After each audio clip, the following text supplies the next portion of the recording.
Salut tout le monde, j'espère que vous allez bien. Je suis super contente de vous retrouver pour une nouvelle vidéo sur la chaîne qui dépoussière la spiritualité. Alors aujourd'hui, je vous ai embarqué avec moi pour un petit tour dans la nature. Et pendant que j'étais en train de marcher, il y avait cette idée de cette vidéo qui est dans ma tête d'ailleurs depuis un petit bout de temps et que j'ai toujours pas filmée. Et là, je me suis dit, vas-y Caro, c'est le moment. Donc voilà, dans cette vidéo, on va parler de médiumnité et plus précisément, on va parler d'amour et on va parler de tous ces êtres en fait qui nous ont quittés et je vais répondre à quelques-unes des questions que vous avez l'habitude de me poser en séance pour essayer aussi de dépoussiérer un peu ces fausses croyances là autour de la médiumnité, du monde des défunts, des morts, enfin voilà. Donc je vais répondre à quelques-unes de ces questions qui reviennent le plus souvent. Bien évidemment, je n'ai pas les vérités absolues, universelles et générales, hein. Bien au contraire, je ne suis que moi, Caroline, petite médium. Je vous transmets le fruit de mon expérience, ce que mes défunts m'ont montré, ce que mes guides m'ont montré, pour essayer de vous donner envie aussi peut-être de vous reconnecter pleinement à vos défunts. Parce que vous le réalisiez ou non, vos défunts sont toujours là avec vous. Alors toujours, il faudrait mettre ça entre guillemets parce qu'ils ont aussi des choses à faire, mais ils sont là avec vous et ils n'attendent qu'une chose, c'est que vous osiez pleinement vous relier à eux. Alors c'est parti, je réponds à vos questions.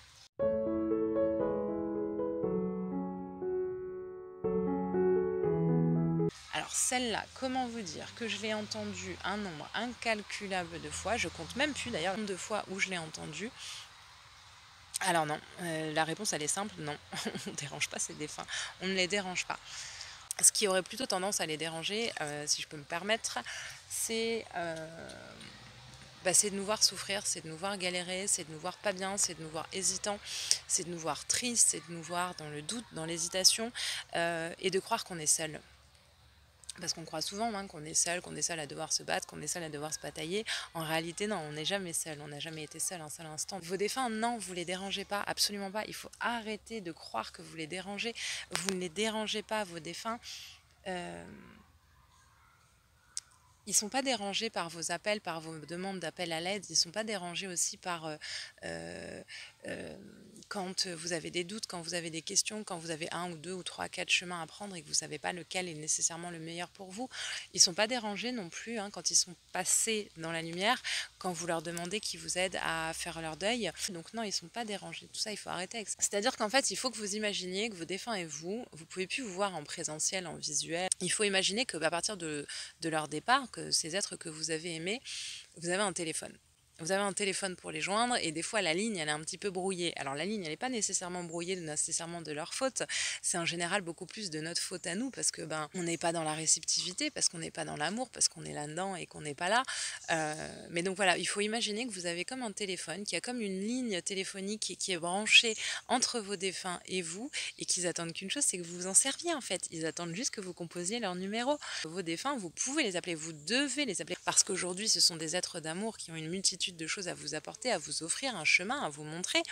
Mais si vous vivez trop à travers eux, si vous les appelez trop, si vous leur demandez trop de l'aide, il y a un moment où ils ne viendront plus. Alors ils viendront plus, pas parce qu'ils ne vous aiment pas, ils viendront plus parce que c'est comme dans la vraie vie quand vous appelez une copine et que vous lui dites ah, ça va, je suis triste, comme on l'a tous fait. Votre copine, parce qu'elle a envie d'être gentille, elle vous écoute et puis elle vous dit ah bah oui ça va pas, moi je pense qu'il faudrait que tu fasses ça, ça, ça, ça pour aller bien, et puis que vous la rappelez le lendemain ça va pas, et que vous avez toujours pas fait ça, ça, ça, et que le surlendemain et le surlendemain et encore, il y a un moment votre copine au téléphone elle va dire bon écoute ma cocotte, je t'ai dit 100 fois ce qu'il fallait faire, arrête de m'appeler 50 fois par jour pendant 4 heures pour pleurer si tu ne bouges pas.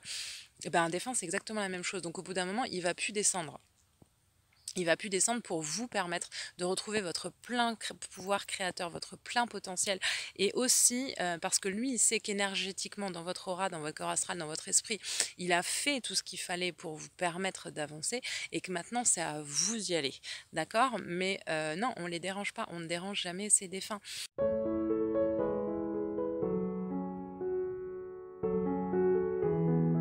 Alors, à titre personnel, je suis souvent en contact avec mes défunts. Alors, je ne suis pas toute la journée avec mes défunts. J'ai par exemple mes enfants et mon grand-père qui sont souvent avec moi. J'ai aussi des autres membres de ma lignée qui sont avec moi. Mais je ne suis pas en communion tout le temps avec eux. C'est-à-dire que le lien, en fait, il a été créé de eux à moi. C'est-à-dire que je sais qu'ils sont là, ils savent que je les entends, ils savent que je les perçoive. Les gars, il y a des bruits de souris là. Ah, ça fait flipper, j'aime pas les souris. Des fois, ça va être moi qui vais les appeler parce que je suis pas bien, parce que j'ai des doutes, parce que, enfin voilà. Ou alors des fois, moi je pense même pas à les appeler. Il y a pas longtemps, j'avais beaucoup de décisions à prendre et je savais pas, j'étais dans l'hésitation, enfin voilà, il y avait beaucoup de choses qui étaient en train de se chambouler et en fait, sans que je m'en rende compte, c'est mes défunts qui me parlaient et qui me donnaient les réponses à mes questions. Et si vous voulez, moi, des fois, ils viennent à moi sans que je les appelle, sans que je leur demande parce que ils sont toujours là. La mort ne brise aucun lien et sûrement pas le lien d'amour qui est universel, intemporel et éternel. Donc, voilà, donc non, on ne les dérange pas. Retenez bien ça, on ne les dérange pas.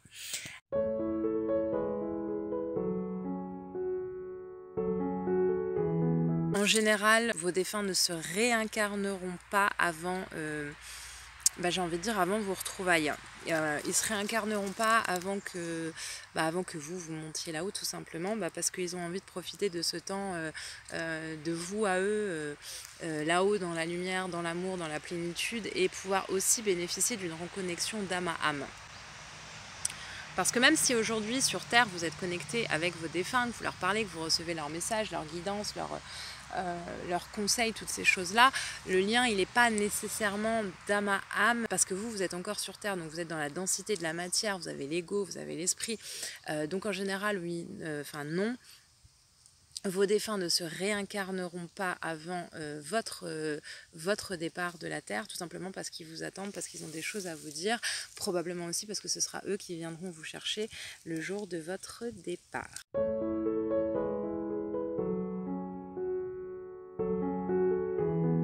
Alors ça, c'est une vaste question à laquelle il est des fois compliqué de répondre parce qu'on peut savoir ce qu'ils font, mais c'est tout de même une réalité de dire que peu de médiums ont eu... comment dire? Oh, regardez toute la lumière au-dessus. Peu de médiums, on peut savoir ce qu'ils font, mais de toute manière, en étant tout à fait honnête et réaliste et non imbu de nos capacités, nous ne savons qu'une partie. Moi, j'avais demandé lors de mes débuts de canalisation avec les êtres de ma famille à ce qu'on me montre ce qu'ils étaient en train de faire. Alors, ils vont me montrer des choses du style, je sais pas, moi, vous avez par exemple quelqu'un qui est parti qui adore, je sais pas, moi, qui adore voyager ou qui adore danser ou qui adore cuisiner. Vous allez canaliser, elle va vous dire, oh là là, je voyage. Ou alors, vous allez, je danse ou je cuisine. Vous allez avoir quelqu'un qui avait un grand rêve dans la vie et qui n'a pas pu le réaliser, souvent quand vous allez le canaliser, il va vous dire je suis en train de le réaliser. D'accord? Mais ça, c'est qu'une partie. Qu'est-ce qu'ils font vos défunts? Alors, il y a plusieurs étapes. Déjà, quand ils arrivent, ils passent dans ce que moi j'ai appelé vulgairement, dans mon langage à moi, le sas de décompression. Ils sont dans une petite pièce qu'on me montre très blanche, très lumineuse, dans un endroit vraiment particulier entre ici et là-haut. Pièce dans laquelle ils sont accompagnés par des archanges, par des anges, par des maîtres ascensionnés et par leur guide spirituel, notamment le guide principal. Et dans cette pièce, ils vont rester, pour nous en temps terrestre, ça va faire 2-3 mois. C'est pour ça qu'on dit qu'il ne faut pas faire de contact défunt avant minimum 3 mois après le décès de la personne, puisque l'âme est occupée, l'âme se repose de sa vie terrestre. En fait, dans cette pièce, qu'est-ce qui se passe? C'est que l'âme se repose de sa vie terrestre. Alors, elle va commencer numéro 1 par se reposer du fait d'avoir quitté son corps physique, d'accord, de retourner à l'état d'âme. Elle va se reposer aussi, elle va aussi se reposer de circonstances de sa mort s'il y a eu une maladie très longue, des choses comme ça. Et ensuite, elle va commencer à faire le bilan de sa vie avec ses guides. Donc elle va revoir toute sa vie en 3 dimensions, c'est-à-dire qu'elle va revoir sa vie en fonction de ce qu'elle a fait, des résonances aussi que ça a eu, des gestes, des paroles, des événements de vie, des résonances que ça a pu avoir sur son entourage, sur les personnes concernées. Et elle verra aussi les chemins qu'elle aurait pu emprunter. Ensuite, l'âme va également aider par ses guides de lumière, parce qu'on est loin d'être seul dans ce genre de moment. Elle va se reconnecter à son karma et à son dharma, autrement dit à ses vies antérieures. Elle va apprendre aussi à se reconnecter à sa famille d'âme, d'où est-ce qu'elle vient, quelle était sa mission de vie. Voilà. Donc là, pendant quelques temps, il reste dans cette pièce-là, de ce qu'on me montre être une pièce, ça se trouve, c'est pas une pièce, ça se trouve, c'est un château, les gars. Mais donc, ils vont rester quelques temps là pour vraiment travailler sur leurs âmes. Une fois qu'ils sortent de cette pièce, là, ils sont parfaitement joignables. C'est-à-dire que vous pouvez tout à fait faire une séance médiumnique avec eux. Et là, qu'est-ce qui se passe? Tout simplement une autre vie. Ce qui se passe, c'est que en fait, ils vont vivre. Alors, c'est compliqué de le dire avec des mots humains et de l'imaginer avec son cerveau, mais clairement, ouais, c'est une autre vie. Alors, c'est une autre vie qu'on ne nous montre pas en entier. Moi, j'avais demandé une fois à ce qu'on me le montre, et mes guides m'avaient dit, mais si on vous montrait à vous tous, les médiums, à quel point c'est bien là-haut, vous n'auriez qu'une envie, c'est tous revenir à la maison. Et j'ai réfléchi sur cette phrase, j'y ai médité, et je pense que c'est vrai, parce que ils sont dans une bulle, enfin ils sont amour, ils sont légèreté, ils sont lumière, et je crois qu'on peut même pas imaginer le bien que ça fait. Il suffit de lire les documents, enfin les témoignages des gens qui ont fait des EMI, des choses comme ça. Et puis qu'est-ce qu'ils font? Ça va aussi dépendre de leur vie. Vous avez quelqu'un qui a fait un petit peu des conneries sur Terre, et souvent là-haut il va travailler à réparer ces conneries. En gros, il va passer devant un tribunal dirigé par des archanges notamment. Et là, ils vont lui donner un petit peu... en gros, c'est comme des travaux d'intérêt généraux, tu vois. Voilà, t'as déconné, t'as fait ça, c'était pas trop ce qui était décidé. Donc, pour réparer ton karma, tu vas faire ça. Donc, qu'est-ce qu'ils font? Peut-être qu'ils vont aller aider des humains qui sont incarnés, qui traversent les mêmes problématiques que ceux qu'elle avait traversées. Peut-être qu'ils vont travailler là-haut, au rééquilibrage des énergies. Enfin, voilà, en tout cas, ils vont avoir quelque chose à faire. Et après, qu'est-ce qu'ils font? Ils font plein de choses en fait. C'est vraiment une vie. C'est une vie. Ils vivent dans un autre monde. Ils vivent dans un monde qui est très près du nôtre, hein, contrairement à ce qu'on pourrait penser. Mais ils vivent. Donc, moi, des fois, je leur fais des vannes quand j'appelle mes défunts ou même mon guide et qu'il ne me répond pas parce que moi, je n'entends pas. Je dis, mais tu fais quoi? T'es couché sur un transat en train de siroter une margarita avec Jésus et Bouddha à côté de toi ou quoi? Et non, mais en fait, non, non, ils sont pas là non plus en train de dormir. Cette croyance-là du sommeil éternel, c'est un truc purement religieux. C'est pas vrai du tout. Ils sont pas là en train de dormir. Je sais même pas s'ils dorment là-haut. Je pense pas qu'ils aient besoin de se reposer. Ils sont lumière, ils sont amour, ils sont énergie, ils sont tout ce que vous voulez. Donc, Donc voilà, en fait, ils vivent, tout simplement, ils vivent et je pense qu'ils vivent une belle vie, une vie où ils font des choses pour leur âme, une vie où ils viennent nous voir, ils viennent nous aider, une vie où ils veillent sur la terre, une vie où ils vont peut-être aussi dans d'autres dimensions. Mais voilà, on est peu de médiums, enfin moi en tout cas, on ne me montre pas toujours exactement comment ça se passe. Parce que je pense que c'est pas parce que j'ai un demi-pied là-haut et un pied ici que j'ai le droit de voir exactement ce qu'ils veulent pas que je vois.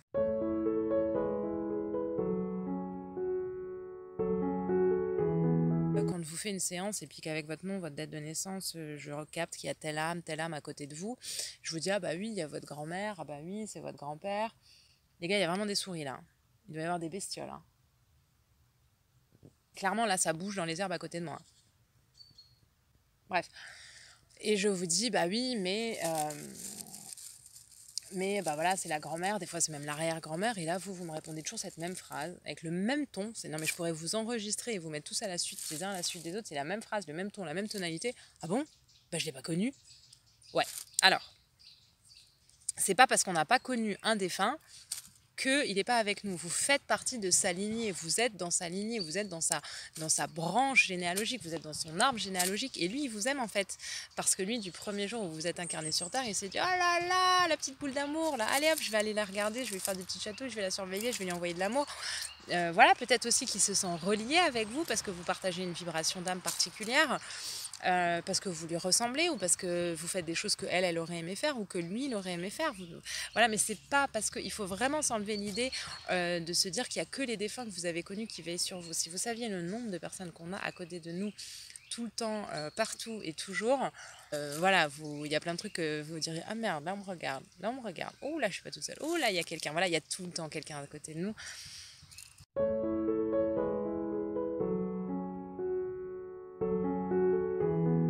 Oui et non. C'est-à-dire qu'ils sont souvent là, mais alors là, encore une fois, c'est le fruit de mon expérience personnelle que je vous donne. Moi, je vais avoir des périodes où mes défunts ils vont être là non-stop. Ça va être toute la journée, ça va être souvent, ça va être tous les jours. Je vais avoir des messages, des signes, des synchronicités. Je sens qu'ils sont là. Je suis en train de bosser et d'un coup, je vois un truc qui passe dans la pièce. Enfin, voilà, des choses comme ça. Et d'autres périodes où ça va être beaucoup plus calme, où, je sais pas, moi, sur 2-3 semaines, j'aurai presque pas de signes, peut-être presque pas de guidance. S'ils viennent pas, c'est qu'ils sont occupés. C'est qu'ils ont plein de trucs à faire. C'est que là-haut aussi, peut-être on leur donne pas l'autorisation parce que nous, on a des phases à traverser. Enfin voilà, ça dépend d'une multitude de facteurs. Mais non, ils ne sont pas tout le temps avec nous. Il y a des moments où leur âme remonte pleinement là-haut. Parce qu'ils en ont besoin et que probablement que l'ordre leur est donné par le Padre, si vous voyez ce que je veux dire.